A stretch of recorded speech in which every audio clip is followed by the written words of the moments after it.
જય માતાજી ફ્રેન્ડ્સ। તો જ્યારે આપણો સમય ખરાબ હોય તો પોતાના પણ સાથ ના આપે। સૌથી પહેલી વખત આપણા પોતાના જ બતાવે જ્યારે આપણો સમય ખરાબ હોય। એનું જીવતું જાગતું ઉદાહરણ આજે મારી જોડે થયું। પોતાનો સમય આપણો સમય ખરાબ હોય તો આપણું કોઈ ભાવે ના પૂછે એ વાત હોભળી હતી, પણ આજે જોઈ બી। ગાઈસ એક વસ્તુ બતાવું હું તમને, જુઓ આ કંકોત્રી મારા કુટુંબમાં આવીએ। આ કંકોત્રી હું તમને ખોલીને બતાવું તો ખરાબ સમય કોને કહેવાય। જો આ રે કંકોત્રી, જો હું તમને બતાવું કે ખરાબ સમય કોને કહેવાય।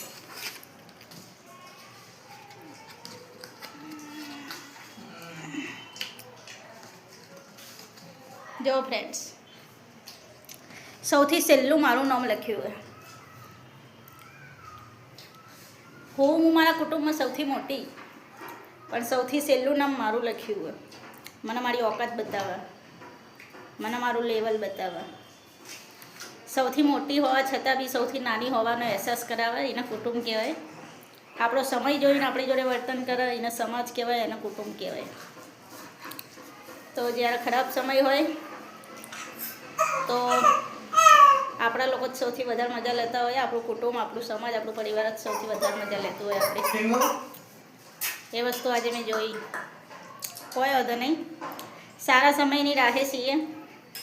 જ્યારે બી આપણા ભવિષ્યમાં સંજોગાવસાત સારો સમય આવ્યો તો આપણે બી પછી એમની ઓકાત બતાવીશું। જો આપણા હનુમાનજી મહારાજે ઈચ્છ્યું તો ભગવાન બધાનો સમય લાવે। આપણે આશા રાખીએ કે હનુમાનજી મહારાજ આપણો બી સમય લાવશે અને આપણે બી લોકોને એવી જ રીતે એમની ઓકાત બતાવીશું જેવી રીતે એ લોકો આપણી બતાવી રહ્યા છે। બીજું તો શું કહું, આશા ઉપર દુનિયા કાયમ। આપણે એવી આશા રાખીએ કે આપણો સારો સમય આવશે ને આપણે બી લોકોને એમની ઓકાત બતાવીશું જેવી એ લોકોએ આપણને બતાવી। આપણો પૈસો, આપણો સમય, આપણો સંજોગ જોઈને આપણી જોડે જેવું વર્તન કર્યું હોય એવું આપણે બી કરીશું।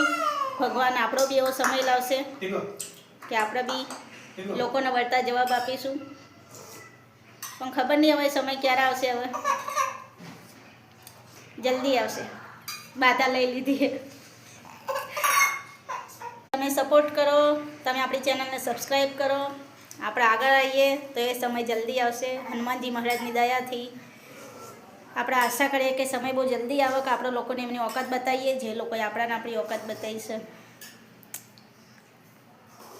જય માતાજી, થેન્ક યુ।